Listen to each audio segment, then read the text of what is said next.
Let's jump into today's explainer. Why on earth did ancient warriors actually choose death over survival? We're totally hardwired to survive, right? But for some, living in defeat was way worse than dying. Interestingly, Japanese samurai and Greek Spartans, completely disconnected cultures, shared this exact same intense philosophy. Look at this peaceful spot. Crazy enough, it's where a fanatical, death-driven warrior code was officially recorded.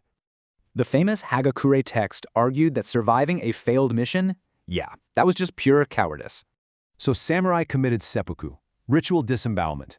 It was the ultimate way to prove inner purity and loyalty. Dying before reaching your goal was called a dog's death, but crucially, it carried zero shame. Now, thousands of miles away, ancient Sparta developed an eerily similar, death-driven mindset of their own. Fleeing soldiers dropped their heavy shields, so returning home without one? Total public disgrace. Think of Thermopylae. King Leonidas and his 300 men basically marched cheerfully towards certain death. This brilliantly shows how they absolutely embraced dying for the glory of the state. No hesitation. But what actually happened to warriors who survived a defeat? Honestly, their fate was truly unbearable.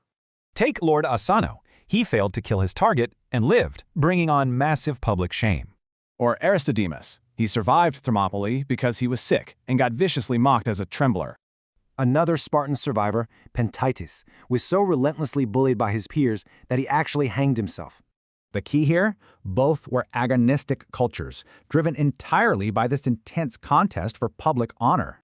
Honor was strictly based on society's evaluation, so public shame was literally worse than death.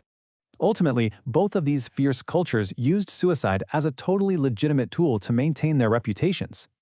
It wasn't despair, you know? It was a calculated move to reclaim honor and control their destiny. It was all about leaving zero regrets, proving you were the absolute master of your own fate. So, wrapping up our explainer, it really makes you wonder, how far do we go to avoid shame?